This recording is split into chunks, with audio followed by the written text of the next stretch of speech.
Hi hello ನಮಸ್ತೆ ವೀಕ್ಷಕರೇ, ಇವತ್ತು ನಿಮಗೆ ತೋರಿಸೋದಕ್ಕೆ ಹೊರಟಿರುವ ಅಂತಹ ದೇವಾಲಯ ಉಗ್ರ ಕೆಂಪಮ್ಮ ದೇವಿಯ ಪುಣ್ಯಕ್ಷೇತ್ರವಾಗಿದೆ. ಬೆಂಗಳೂರಿನ ಮಾಗಡಿ ರಸ್ತೆಯಲ್ಲಿ ಇರುವಂತಹ ಕಡಬಗೆರೆ ಕ್ರಾಸ್ ನಿಂದ 1 ಕಿಲೋಮೀಟರ್ ದೂರದಲ್ಲಿದೆ. ಇಲ್ಲಿ ಶ್ರೀ ಆದಿಶಕ್ತಿ ಉಗ್ರ ಕೆಂಪಮ್ಮ ದೇವಿ ಹಾಗೂ ಶ್ರೀ ಮಹಾಪ್ರತ್ಯಂಕರಿ ದೇವಿ ನೆಲೆಸಿರುವಂತಹ ಪುಣ್ಯಕ್ಷೇತ್ರವಾಗಿದೆ. ಈ ದೇವಸ್ಥಾನದ ಬಗ್ಗೆ ತುಂಬಾ ಜನಕ್ಕೆ ತಿಳಿದಿಲ್ಲ. ಈ ದೇವಸ್ಥಾನವು ಸುಮಾರು ವರ್ಷಗಳಿಂದ ಹೆಸರು ಮಾಡುತ್ತಲೇ ಬಂದಿದೆ. ಇಲ್ಲಿ ತಾಯಿಯ ಶಕ್ತಿ ಅಪಾರವಾದದ್ದು. ಕಷ್ಟ ದುಃಖಗಳನ್ನು ತಾಯಿ ಉಗ್ರ ಕೆಂಪಮ್ಮ ದೇವಿ ನೀಗಿಸುತ್ತಾಳೆ. ಪ್ರತಿ ಅಮಾವಾಸ್ಯೆ ಮತ್ತು ಹುಣ್ಣಿಮೆ ದಿನಗಳಲ್ಲಿ ವಿಶೇಷ ಪೂಜೆ, ಹೋಮ, ಹವನಗಳು ನಡೆಯುತ್ತವೆ. ಈ ಕ್ಷೇತ್ರದಲ್ಲಿ ಅನ್ನದಾಸೋಹವನ್ನು ಕೂಡ ನಡೆಸಲಾಗುತ್ತದೆ ಮತ್ತು ವಿಶೇಷವಾದ ಮೆಣಸಿನಕಾಯಿ ಹೋಮ ಪ್ರತಿ ಅಮಾವಾಸ್ಯೆ ಹುಣ್ಣಿಮೆಯಂದು ನಡೆಯುತ್ತದೆ. ತಾಯಿ ಶ್ರೀ ಪ್ರತ್ಯಂಕರಿ ದೇವಿ ಹೋಮ ಸಹ ನಡೆಯುತ್ತದೆ. ಕಳೆದ 4-5 ದಿನಗಳ ಹಿಂದೆ ಶ್ರೀ ಆದಿಶಕ್ತಿ ಉಗ್ರ ಕೆಂಪಮ್ಮ ದೇವಿಯ ಜಾತ್ರಾ ಮಹೋತ್ಸವವು ಅದ್ದೂರಿಯಿಂದ ನಡೆಯಿತು. ಇಲ್ಲಿ ಬಂದಂತಹ ಭಕ್ತರಿಗೆ ತಾಯಿ ಎಂದಿಗೂ ಕೈಬಿಟ್ಟಿಲ್ಲ. ಅವರು ಕೇಳಿದಂತ ವರವನ್ನು ಕರುಣಿಸುವ ಮಹಾತಾಯಿ ಶ್ರೀ ಆದಿಶಕ್ತಿ ಉಗ್ರ ಕೆಂಪಮ್ಮ ದೇವಿ. ಬನ್ನಿ ಹಾಗಾದ್ರೆ ತಡೆ ಯಾಕೆ, ವಿಡಿಯೋ ಸಂಪೂರ್ಣವಾಗಿ ನೋಡೋಣ. ಎಲ್ರಿಗೂ ನಮಸ್ಕಾರ. ಇದು ಸ್ಥಳ ಬಂದು ಗಿಡ್ಡೇನಹಳ್ಳಿ ಕ್ಷೇತ್ರ. ಈ ಸ್ಥಳದಲ್ಲಿ ಅಮ್ಮ ಬರೋದಕ್ಕಿಂತ ಮುಂಚೆ ಇಲ್ಲಿ ಯಾವ ರೀತಿ ಇತ್ತು ಅಂದ್ರೆ ಒಂದು ಕಾಡು ಥರ ಇತ್ತು.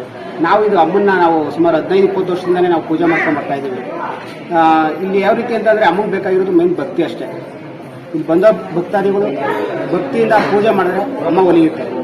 ಇಲ್ಲಿ ಯಾವುದೇ ರೀತಿಯಾದಂಥ ಕಷ್ಟಗಳು ಸಹ ಪರಿಹಾರ ಆಗಕ್ಕೆ ತುಂಬ ಅನುಕೂಲಕರವಾಗಿದೆ. ಭಕ್ತಾದಿಗಳು ತಮ್ಮ ಕಷ್ಟ ಏನಂತ ಹೇಳ್ಕೊಂಬಂದ್ರೆ ಅವ್ರ ಕಷ್ಟಗಳನ್ನ ಅರ್ಥ ಮಾಡ್ಕೊಂಡು ಅಮ್ಮ ಒಂದು ಸುಗಮ ರೀತಿಯಲ್ಲಿ ಅದನ್ನು ಪರಿಹಾರ ಮಾಡಿಕೊಡುತ್ತೆ. ಯಾವುದೇ ರೀತಿಯಾದಂಥ ಕಷ್ಟ ಆಗಲಿ ಇದಾಗಲಿ ಏನೂ ಇಲ್ಲ. ನಾವು ಇದು ನಮ್ಮದು ಇದೇ ಕ್ಷೇತ್ರ, ನಮ್ಮದು ಇದೆ ಇಲ್ಲಿ ನಾವು ಸುತ್ತಮುತ್ತ ನಮ್ಮದೇ ಜಮೀನು ಇದೆಲ್ಲ, ಇಲ್ಲಿ ನಮ್ಮ ದೇವಸ್ಥಾನ ಇದು. ಯಾರೇ ಭಕ್ತಾದಿಗಳು ಯಾವುದೇ ರೀತಿ ಕಷ್ಟ ಅಂತ ಇದ್ರು ಬಂದು ಅವ್ರಿಗೆ ಅಮ್ಮನ ಭಕ್ತಿಯಿಂದ ಒಂದು ಮನಸ್ಸು ಕೊಟ್ಟು ಮನಸ್ಸಲ್ಲಿ ಅಮ್ಮನ ಭಕ್ತಿಯಿಂದ ಪೂಜೆ ಮಾಡಿಕೊಂಡು ಮನಸ್ಸಲ್ಲಿ ಫಸ್ಟ್ ಪೂಜೆ ಮಾಡಿಕೊಂಡು ಭಕ್ತಾದಿಗಳು ಅಮ್ಮನ ಪೂಜೆ ಮಾಡಿದ್ರೆ ಅಮ್ಮ ಯಾವುದೇ ರೀತಿಯಾದ ಕಷ್ಟಗಳನ್ನ ಸುಗಮ ರೀತಿಯಲ್ಲಿ ಅದು ಪರಿಹಾರ ಕೊಟ್ಟು ಎಲ್ಲ ಒಳ್ಳೇದು ಮಾಡುತ್ತೆ. ನನ್ನ ಹೆಸರು ವನಜಾಕ್ಷಿ. ನಾವು ಮಾಗಡಿ ಹತ್ರ ಹುಚ್ಚನ್ಮೇಗೌಡರ ಪಾಳ್ಯದಿಂದ ಬರ್ತಾ ಇದ್ದೀವಿ. ನಾವು ಸುಮಾರು ಒಂದು 10-15 ವರ್ಷದಿಂದನೇ ಬರ್ತಾ ಇದ್ದೀವಿ. ಚಿಕ್ಕ ದೇವಸ್ಥಾನ ಇತ್ತು, ಗುಡ್ಲಲ್ಲಿ ಇತ್ತು ದೇವರು. ಅವಾಗಿಂದ ನಮ್ಗೆ ತುಂಬ ಒಳ್ಳೇದಾಗಿದೆ, ನಮ್ಮ ಅಮ್ಮನಿಗೆ ಒಳ್ಳೇದಾಗಿದೆ, ನಮಗೂ ಒಳ್ಳೇದಾಗಿದೆ. ಏನೇ ಒಂದು ಕಷ್ಟ ಅಂತ ಇದೆ ಅಮ್ಮನ ಹತ್ರ ಬಂದ್ರೆ ಸಾಕು, ಮನೆಗೆ ಹೋಗೋದ್ರಲ್ಲಿ ಎಷ್ಟೋ ನಿರಾಳ ನಮಗೆ. ಇಲ್ಲಿಗೆ ಬಂದಷ್ಟು ನಮ್ಗೆ ನೆಮ್ಮದಿ. ನಾನು ಬರಬೇಕು ಅನ್ಸ್ಕೊಂಡಾಗ ಬಂದ್ಬಿಡ್ಬೇಕು ದೇವ್ರಿಗೆ ಅಷ್ಟೇ. ಅಷ್ಟು ಮನಸ್ಸಿಗೆ ನೆಮ್ಮದಿ ಕೊಡ್ತಾಳೆ ಅಮ್ಮ. ಕಷ್ಟ ಅಂತ ಬಂದವ್ರಿಗೆ ಯಾರಿಗೂ ನಿರಾಸೆ ಇಲ್ಲ. ಏನೇ ಬೇಡಿಕೆ ಇಟ್ಟರು ಅವ್ರನ್ನ ನೆರವೇರಿಸ್ತೇ ಬಿಡಲ್ಲ. ಇಂಥ ಬೇಡಿಕೆ ಇಟ್ಟಿದ್ದೀವಿ, ಮನೆಗೆ ಹೋಗೋಷ್ಟರಲ್ಲಿ ಏನಾದರೂ ಕುರು ಕೊಟ್ಟೇ ಕೊಟ್ಟಿರ್ತಾಳೆ. ನಮ್ಮಿಂದ ಎಷ್ಟು ನಾನು ಈ ದೇವ್ರನ್ನ ನೋಡೇ ಇಲ್ಲ. ಅಮ್ಮ ಅವಳೇ ಕರ್ಸ್ಕೊತಾವಳೆ. ಇನ್ನು ಹೊಸಬ್ರು ನಾನು ಅಲ್ಲಿ ಹೋಗಿ ಹೇಳ್ತಿದ್ರೆ ನಾವು ನೋಡಬೇಕು ಅಮ್ಮನ ಅಂತ ಬೇರೆಯವರು ಕೂಡ ಅನ್ಕೋತಾ ಇದ್ದಾರೆ. ನಾವು ಕರ್ಕೊಂಬಂದಿದ್ವಿ ಎಷ್ಟೋ ಜನನ. ಇಲ್ಲಿಗೆ ಬಂದ್ಮೇಲೆ ಒಳ್ಳೇದೇ ಆಗಿದೆ. ನಮ್ಮದು ಎಷ್ಟೋ ಕಷ್ಟ. ಈಗ ನಾವು ಒಂದು ಮನೆ ಕಟ್ಟಬೇಕು ಅಂದ್ಕೊಂಡಿದ್ವಿ, ಆಗ್ತಾನೆ ಇರಲಿಲ್ಲ. ಅಮ್ಮನಿಂದ ಅದೂ ಆಯಿತು, ಮದುವೆನೂ ಆಯಿತು. ಈಗ ಹೆಣ್ಮಕ್ಳು ಕೊಟ್ಟಿದ್ದಾಳೆ, ಎಲ್ಲ ನೆಮ್ಮದಿ ಕೊಟ್ಟಿದ್ದಾಳೆ. ಅಮ್ಮನ ಜೊತೆ ಅಣ್ಣ ತಮ್ಮದಿರ ಜೊತೆ ಮಾತಾಡ್ತಿರ್ಲಿಲ್ಲ, ಅದು ಒಳ್ಳೇದಾಗಿದೆ. ಇನ್ನೇನು ಅಮ್ಮ ಇಂಥದ್ದು ಇಲ್ಲ ಅನ್ನಂಗಿಲ್ಲ, ಒಳ್ಳೇದೇ ಮಾಡವಳೆ. ಏನು ನಮ್ಮ ಕಷ್ಟ ಅಂತ ಕೇಳ್ಕೊಂಬಂದಾಗಲೂ ಅಷ್ಟೇ.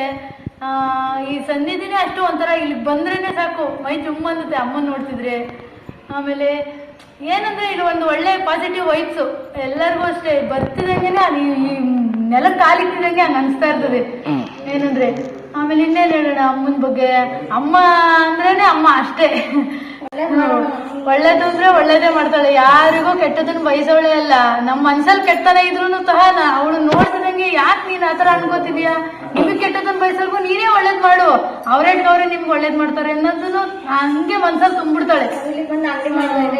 ಆಮೇಲೆ ಏನಂದ್ರೆ ಇಲ್ಲಿ ಬಂದ್ಮೇಲೆ ನಾವೊಂದು ಅಂಗಡಿ ಮಾಡ್ಬೇಕು ಅನ್ಕೊಂಡ್ವಿ, ಅಂಗಡಿನೂ ಮಾಡ್ಕೊಂಡ್ವಿ ಸಿಟಿಲಿ. ಎಲ್ಲ ಒಳ್ಳೇದನ್ನೇ ಮಾಡಿದಾಳೆ.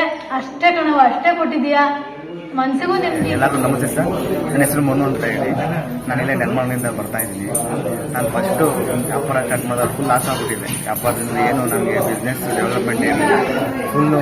ಫುಲ್ ಲೋ ಎಂಡಲ್ಲಿ ಇದೆ ನನ್ನ ಬಿಸ್ನೆಸ್. ಫಸ್ಟ್ ಒಂದು ಆಟೋ ಹಾಕೊಂಡು ದೇವಸ್ಥಾನ ಪೂಜೆ ಮಾಡಿಸ್ಕೊಂಡು ಹೋಗಿದ್ದು. ಆಟೋ ತೊಗೊಂಡೋಗಿ ಪೂಜೆ ಮಾಡಿಸ್ಕೊಂಡು ತೊಗೊಂಡೋಗಿದ್ದು. ಆಟೋದಿಂದ ಇಂಪ್ರೂವ್ಮೆಂಟ್ ಆಗಿ ಟಾಟಾ ಎಸಿ ತೊಗೊಂಡು ಈ ಬಡ ದೇವಸ್ಥಾನ ಗಾಡಿ ಡ್ಯೂಟಿ ಮಾಡ್ತಾಯಿದ್ದೀನಿ, ಜೀವನ ಮಾಡ್ತಾಯಿದ್ದೀನಿ. ಬಟ್ ಇಲ್ಲಿ ಬರೋದು ಅಮಾವಾಸ್ಯೆ ಪೌರ್ಣಮಿಗೆ ಬಂದು ನಿಮ್ಗೆ ಏನೇ ದೃಷ್ಟಿ ಇರಲಿ, ಏನೇ ಒಂದು ಪ್ರಾಬ್ಲಮ್ ಇರಲಿ, ಪ್ರತಿಯೊಂದು ಅಮಾವಾಸ್ಯೆ ಇಲ್ಲಿ ಹೋಮ ನಡೀತದೆ. ಅಮಾವಾಸ್ಯೆ ಪೌರ್ಣಮಿ ಬಂದು ಅಮಾವಾಸ್ಯೆ ಪೌರ್ಣಮಿಗೆ ಉಪ್ಪು ಮತ್ತು ಮೆಣಸಿನ್ಕಾಯಿ ಇದಿಷ್ಟನ್ನು ಅಲ್ಲಿ ಹೋಮದಲ್ಲಿ ಹಾಕಿ ನೀವು ದೃಷ್ಟಿ ದೋಷ ಏನೇ ಇದ್ರೂ ಎಲ್ಲನೂ ಬಗೆಹರಿತದೆ. ಮನಸ್ಸಲ್ಲಿ ಒಂದು ಭಕ್ತಿ ಅನ್ನೋದು ಇರಬೇಕು. ಯಾವುದೇ ಮನುಷ್ಯ ಆಗಲಿ ಸರ್, ಫಸ್ಟು ಭಕ್ತಿ ಇರಬೇಕು. ನೀವೆಲ್ಲೇ ಹೋಗಿ ಏನೇ ಮಾಡಿ ಫಸ್ಟು ದೇವ್ರು ಕೇಳೋದು ನಿಮ್ಮ ಹತ್ರ ಹಣ ಆಸ್ತಿ ಒಡವೆ ಎಲ್ಲ ಕೇಳೋದು, ನಿಮ್ಮಲ್ಲಿರೋ ಭಕ್ತಿ ಕೇಳೋದು ಫಸ್ಟ್. ಆ ಭಕ್ತಿನ ನೀವು ಯಾವತ್ತು ದೇವರಲ್ಲಿ ಪಾದ ಹತ್ರ ಹಾಕಿ ನಮ್ಮ ಕಷ್ಟ ಸುಖ ನೋವು ದುಃಖ ಏನೇ ಇದ್ರೂ ನೀವು ನೋಡ್ಕೊಬೇಕಮ್ಮ, ನಿನ್ನಿಂದ ನಾವು ಅಂದ್ಬಿಟ್ಟು ಬೆಳಗ್ಗೆ ನಿಮ್ಮ ಕೆಲಸ ನೀವು ಮಾಡಿ, ಅದ್ಯಾಕೆ ಪ್ರತಿಫಲ ಸಿಗಲ್ಲ ಅಂತ ನಾನು ತುಮಕೂರಿಂದ ಬರ್ತಾ ಇರೋದು. ಸುಮಾರು ದಿವಸದಿಂದ ಬರ್ತಾ ಇದ್ದೀವಿ. ಸುಮಾರು ದಿವಸದಿಂದ ಒಂದು 10-15 ವರ್ಷದಿಂದನೇ ಬರ್ತಾ ಇದ್ದೀವಿ. ತುಂಬಾ ಕಷ್ಟ ಇತ್ತು. ಅದು ಏನೇ ಕಷ್ಟ ಇದ್ರು ಬಂದು ಅದಕ್ಕೆ ಪರಿಹಾರ ಮಾಡೋಂಥ ಅಮ್ಮ ಬಂದು ನಾವು ಅಷ್ಟೇ ಕೇಳ್ಕೊಳೋದು. ಅಮ್ಮನ ಹತ್ರ ಕೂತ್ಕೊಂಡು ಅಮ್ಮ ನನಗಿಂತ ಕಷ್ಟ ಅಂತ ಹೇಳಿದ್ರೆ ಸಾಕು, ಅಂತ ಕಷ್ಟ ನಾನಿದ್ದೀನಿ ಮಗಳೇ ಹೋಗು ಅಂತ ಹೇಳ್ತದೆ. ಆ ವಾಗ್ದಾನದಲ್ಲೇ ನಮ್ ಕಷ್ಟ ಎಲ್ಲ ಇನ್ನೊಂದ್ಸತಿ ಬರೋಷ್ಟಕ್ಕೆ ನಮ್ ಕಷ್ಟ ಎಲ್ಲ ಪರಿಹಾರ ಆಗಿರ್ತದೆ.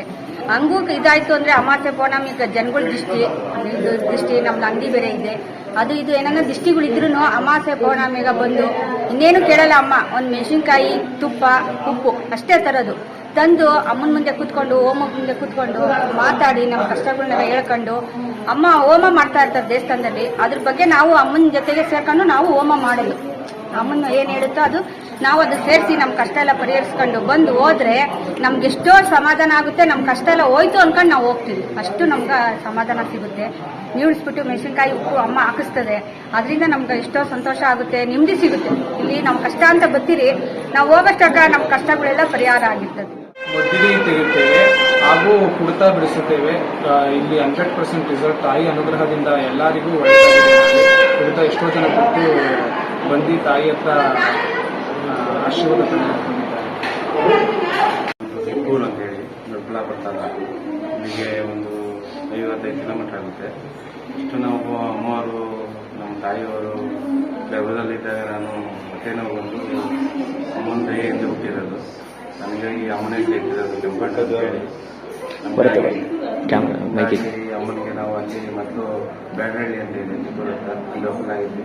ಅಲ್ಲಿಂದ ತಿರುಗಿ ಇಲ್ಲಿ ನನ್ನ ಆಮೇಲೆ ಸೋಮಶೇಖರ್ ಅನ್ನೋರು ಇಲ್ಲಿಗೆ ತೋರಿಸಿ ನಾವು ಇಲ್ಲಿಗೆ ಬರಂಗಾಗಿದ್ದೀನಿ ಈಗ. ಹಂಗಾಗಿ ಮೊದಲು ನಮಗೆ ಮನೆ ಇರಲಿಲ್ಲ. ಅಮ್ಮನ ದಯೆಯಿಂದ ಮನೆ ಇಷ್ಟಡಿ ಆಗಬೇಕು ಅಂತೇಳಿ ಮನೆ ಆಯಿತು. ಅದಾದಮೇಲೆ ನಮ್ಮ ತೋಟದಲ್ಲಿ ನೀರು ಹಾಕಿ ಕೊಡ್ಸಿದ್ದೀವಿ. 1000-1500 ಅಡಿ ಕೊಡ್ಸಿರೋ ನೀರಿಲ್ಲ. ಹಂಗಾಗಿ ಅಮ್ಮನ ದಯೆಯಿಂದ ಅಮ್ಮನ ಕರ್ಕೊಂಡೋಗಿ ಅಲ್ಲಿ ಪಾಯಿಂಟ್ ಮಾಡಿಸಿ ಈಗ ಅಮ್ಮ ಕೊಟ್ಟಿರೋ ಇದರಲ್ಲಿ ನೀರು ಬರ್ತಾ ಇದೆ. ನಮ್ಮದು ಅಡಿಕೆ ಗಿಡ ಇದೆ, ಅಡಿಕೆ ನಮ್ಮ ತೋಟಕ್ಕೆಲ್ಲ ಆಗುತ್ತೆ. ಹಂಗಾಗಿ ಅಮ್ಮನ ದಯೆಯಿಂದ ಎಲ್ಲ ಚೆನ್ನಾಗಿದ್ದೀವಿ. ಇಲ್ಲಿ ವಿಶೇಷವೇನೆಂದರೆ 9 ವಾರ ತಗಡಿನ ರೂಪದಲ್ಲಿ ಅವರ ಕಷ್ಟವನ್ನು ಬರೆದು ತಾಯಿಯ ಪಾದ ಮುಟ್ಟಿಸಿಕೊಂಡು 21 ಸುತ್ತನ್ನು ದೇವಸ್ಥಾನವನ್ನು ಸುತ್ತಿ ತ್ರಿಶೂಲಕ್ಕೆ ಕಟ್ಟರೆ ಅವರ ಕಷ್ಟವೆಲ್ಲ ದೂರವಾಗುತ್ತದೆ. 9 ವಾರ 9 ಪೂಜೆಯನ್ನು ಕೊಟ್ಟು ಈ ಪೂಜೆಯನ್ನು ಮಾಡಿದರೆ ಅವರ ಕಷ್ಟ ಏನೇ ಇದ್ದರೂ, ಅವರ ಇಷ್ಟಾರ್ಥ ಕೋರಿಕೆ ಏನೇ ಇದ್ದರೂ ಎಲ್ಲ ದೂರವಾಗಿ ಅವರ ಸುಖ ಶಾಂತಿ ನೆಮ್ಮದಿಯನ್ನು ಕಾಪಾಡುತ್ತಾರೆ. ನಂಬಿಕೆಯಿಂದ ಬಂದರೆ ತಾಯಿ ಯಾವತ್ತೂ ಕೈ ಬಿಡಲ್ಲ, ನಂಬಿಕೆ ಇದ್ದರೆ ತಾಯಿ ಕಾಪಾಡುತ್ತಾರೆ. ನಮಸ್ಕಾರ, ನಾನು ಸಿದ್ದರಾಮಯ್ಯ ಅಂತ. ಸುಮಾರು 15 ವರ್ಷದಿಂದ ಈ ತಾಯಿ ಸನ್ನಿಧಿಗೆ ಬರ್ತಾ ಇದ್ದೀನಿ. ನಾನು ಬಂದಾಗ ಸಾಕಷ್ಟು ತೊಂದರೆಗಳಿತ್ತು, ಸಾಕಷ್ಟು ಕುತಂತ್ರಗಳು ಮಾಡ್ತಾಯಿದ್ರು. ನಾನು ಕೆಲಸ ಮಾಡೋ ಜಾಗದಲ್ಲಿ ಸಾಕಷ್ಟು ಕುತಂತ್ರಗಳು ಮಾಡ್ತಾಯಿದ್ರು. ಅಮ್ಮನ ನಂಬಿ ಬಂದ ಮೇಲೆ ಹಾಗೆ ಒಂದೊಂದೇ ಕಟ್ ಮಾಡ್ತಾನೆ ಬಂತು. ಇವತ್ತು ನನಗೆ ತುಂಬ ನೆಮ್ಮದಿ ಜೀವನ ಇದೆ. ಹೀಗಾಗಿ ಅಮ್ಮನ ಭಕ್ತನಾಗಿ ನಾನು ಇಲ್ಲೇ ನೆಲೆಸ್ಕೊಂಡಿದ್ದೀನಿ. ಇಲ್ಲೇ ಅಮ್ಮನ ಸೇವೆ ಮಾಡ್ಕೊಂಡು ಹೋಗೋಣ ಅಂತಾನೆ ತೀರ್ಮಾನ ಮಾಡ್ಕೊಂಡು